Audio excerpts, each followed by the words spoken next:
అందరికీ నమస్కారం. Learning about nature ఛానల్‌కి అందరికీ స్వాగతం. దీనికి ముందు వీడియోకి ఇది కంటిన్యూషన్. దీని ముందు వీడియో చూస్తే మీకు ఈ వీడియో అర్థమవుతుంది. కింద డిస్క్రిప్షన్‌లో లింక్ పెడతాను. వెళ్ళి చూసి తర్వాత ఈ వీడియో చూడండి. గోవు పాదము పితృదేవతలు అంటే గతించిన మన పితరులు కాదు, మనందరి జీవుల రాకపోకలను అంటే ఆత్మ ఒక శరీరం విడిచిన తర్వాత ఇంకో శరీరాన్ని చేరిన తర్వాత కూడా వారి గతులను అంటే పుట్టుక చావులను సమర్థవంతంగా నిర్వహించే దేవతా వ్యవస్థనే ఈ పితృదేవతా వ్యవస్థ. వసువులు, రుద్రులు, ఆదిత్యులు మొదలైన పితృదేవతలు గోవు పాదములలో ఉంటారు. పిక్కలు, పిడుగంటలు అంటే ఉరుములు, మెరుపులు అని అర్థం. అంటే వర్షాన్ని కురిపించే ఒక దైవశక్తి ఆవు పిక్కల్లో ఉంటుంది.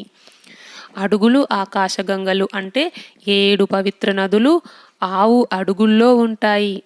ఆవు పొదుగు పుండరీకాక్ష అంటే పుండరీకము అంటే తెల్లని కల్వ పువ్వు. అటువంటి కన్నులు కలిగిన సాక్షాత్తు నారాయణుడే ఆవు యొక్క పొదుగులో ఉంటాడు.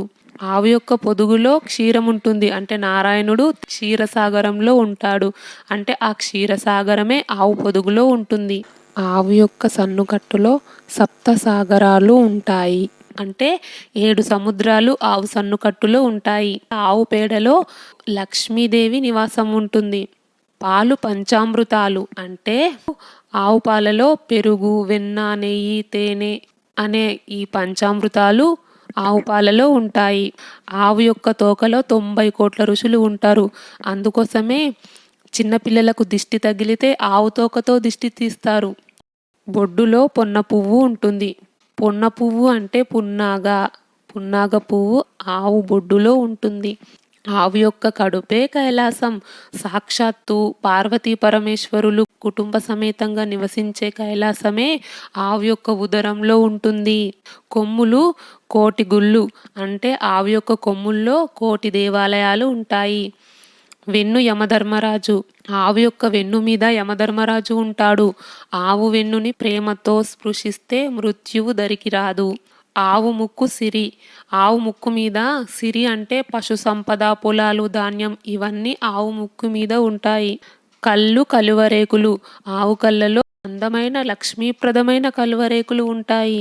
చెవులు శంఖానాదం. శంఖానాదము విజయానికి చిహ్నంగా చేస్తారు. అలాంటి ఆవు చెవులే శంఖానాదం. ఆవు ఇంట్లో ఉంటే అంతా విజయమే. ఆవు నాలుక నారాయణ స్వరూపము. ఆవు యొక్క నాలుక సాక్షాత్తు నారాయణ స్వరూపమే.